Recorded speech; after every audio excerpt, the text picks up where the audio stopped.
is, of course, your daily financial news. If you don't know, we do this every day right around 7:30 a.m. We do these live. So if a phone rings or my internet gets all messed up, we deal with it and move on. Today's daily financial news, I want to remind you, if you like to talk about money, investing, consumers, cost of capital, stuff that is going on in the market that can impact your business, do me a favor, leave a thumbs up and also subscribe.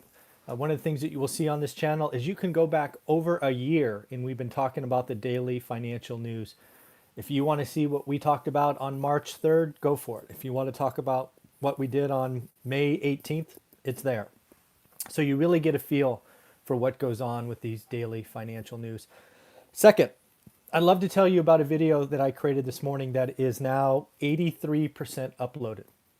So as you know, if you've been following this channel, I strongly disagree with a lot of the talking heads on YouTube about a crash in single family homes next year. It is getting to a point where it's something needed to be done.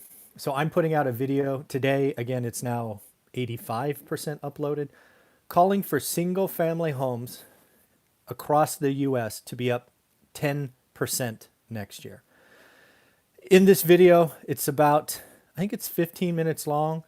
It's PowerPoint based because the first thing I need to do is I need to take the bullet points from the other talking heads, 3.1 million people in forbearance, frustrated landlords in the eviction moratorium, and high unemployment. I need to address those, talk about how those will impact 2021. And then most importantly, I list out 7 or 8 reasons why demand and supply is going to be way unbalanced next year. And it's going to, again, lead to a rise of at least 10%. As I say in the video, there will unquestionably be some vertical cities, New York, San Francisco, easiest to point at, that will decline, but those declines are not national declines. So I had enough. I wanted to put something out there so that these other YouTube real estate gurus could see it. They could challenge me, and maybe, just maybe, one of them would like to debate me on this discussion. I've tried to reach out to each of them to say, hey, you think it's going to go down 30%? I think it's going to go up 10%. Let's discuss it and help folks. Well, I'm done waiting. I put the gauntlet down. Single family homes, nationally speaking, up at least 10% next year. We're going to see what happens. We're going to see if one of these gurus want to have a discussion, because I would love to point it out. So look for that one. It'll probably be up by the time this video is over. And again, if you like content like that, you like just original, non-edited, let's talk about money and investing, you need to just subscribe to the channel because that's all I produce. As for today's daily financial news, a couple of things. First, I'm going to keep saying this probably all week, just like all last week. Relax, take a deep breath.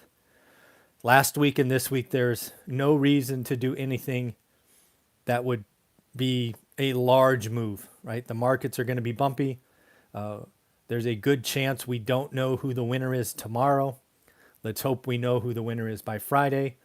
Let's hope we don't have another Gore-Bush 38-day, election thing as they fight it out in Florida. Let's hope we know. I'd really like to know by tomorrow, but I respect the process. And let's just say we hope we know by Friday. I could live with that. By Friday, let's make sure all the votes are counted. I've heard we have record, whatever they're called, absentee ballots or vote by mail. I'm one of them. Where's my I voted? I voted. So again, let's make sure everybody's votes counted. So we'll see what happens. In the real estate business, we have a couple of mall REITs, Go BK, CBL, and Pennsylvania. Both were REITs focused on malls. These mall providers, they probably wouldn't say it, but they're more Class B mall providers, where Simon Properties is Class A. I don't think CBL or Pennsylvania would necessarily say that. But when I looked at where their malls were, what kind of stores were there, that's what it felt like to me. But yes, they've gone BK, Chapter 11. They are looking to reposition debt, stretch out terms, lower interest rates. This is why I believe we're going to have record bankruptcies in Q4. It's just good business. Why fight and struggle and dip into savings and sometimes retirement accounts to try to get to the other side when you don't know how far away it is? With these lockdowns now in the UK, Germany, Austria, some very strict, like the UK, can't go outside for 4 weeks unless you're doing 1 or 2 or 3 things. Man, the UK economy, woo, not good, not good. Germany just announced it's going to be interesting, right? The US elections, we're hearing about case counts more and more. For me, it's about the consumer. What does the consumer internalize? Is the consumer like Q1 or Q2? Do they suddenly save? Does the national savings rate go from 7 or 8 to 33?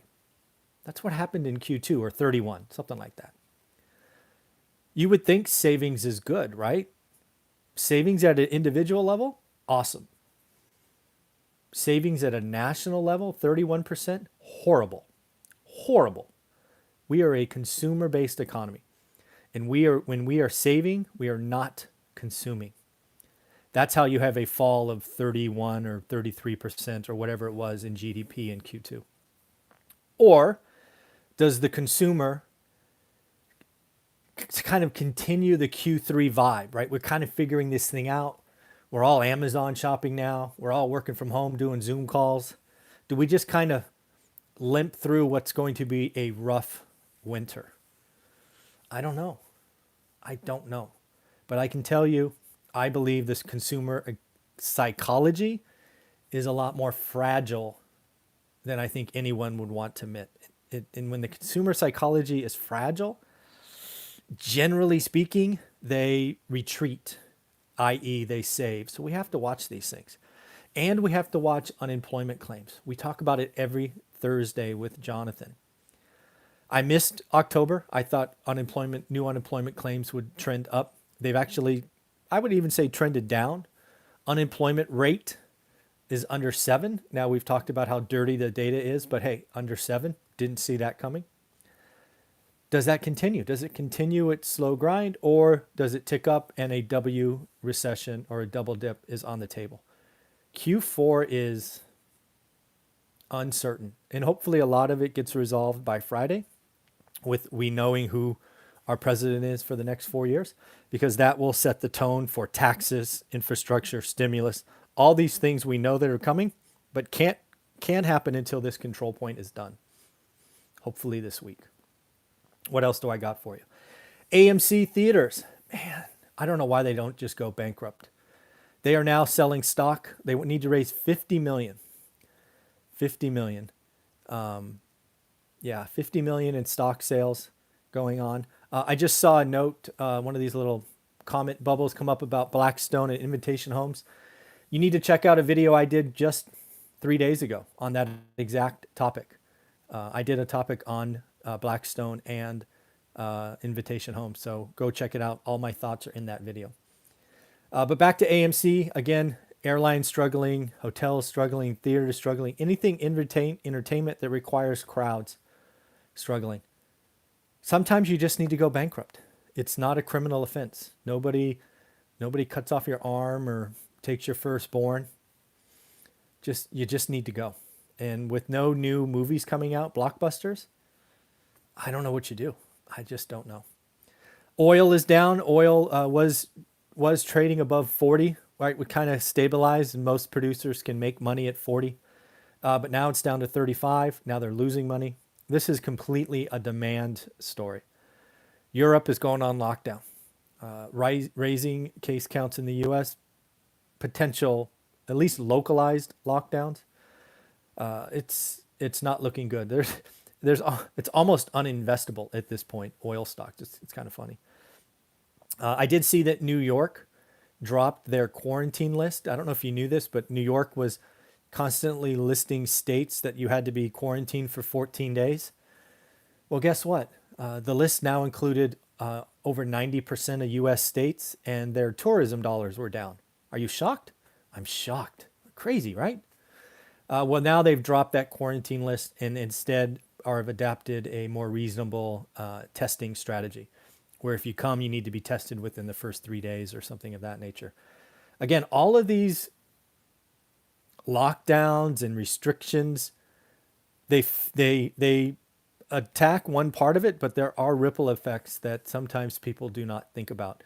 And when you tell 48 states that you can't come to New York, 48 states don't go to New York. That simple. Again, there's an article out today about Facebook, Twitter, venture capital, all looking at life outside the Silicon Valley.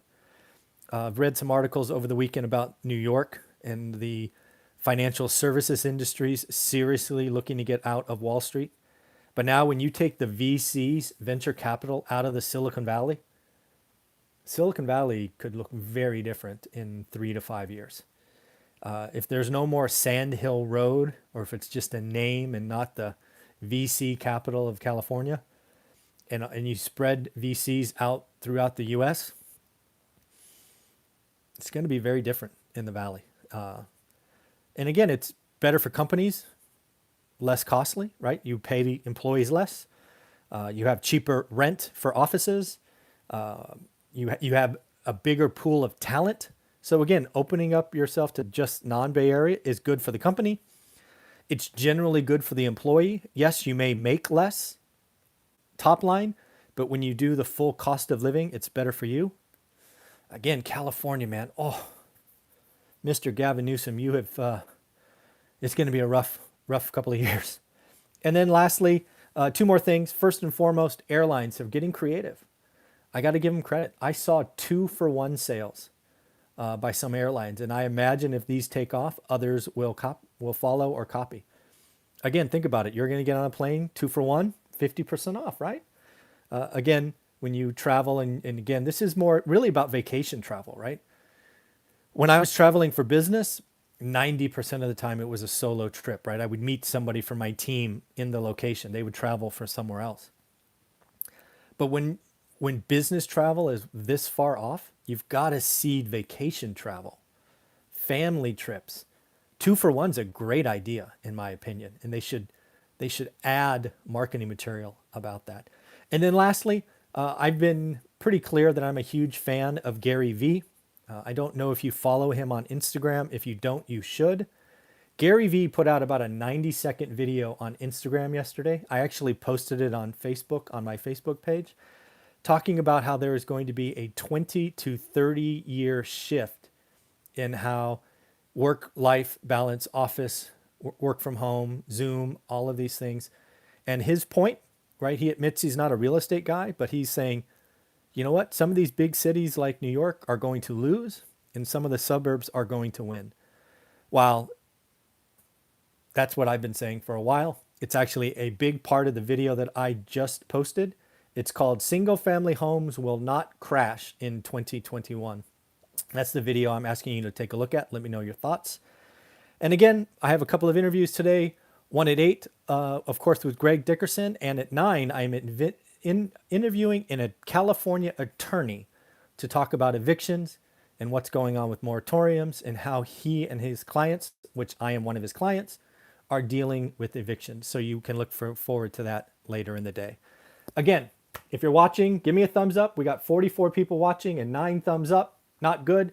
Let's see if we can get thumbs up to over 150 today. Why not?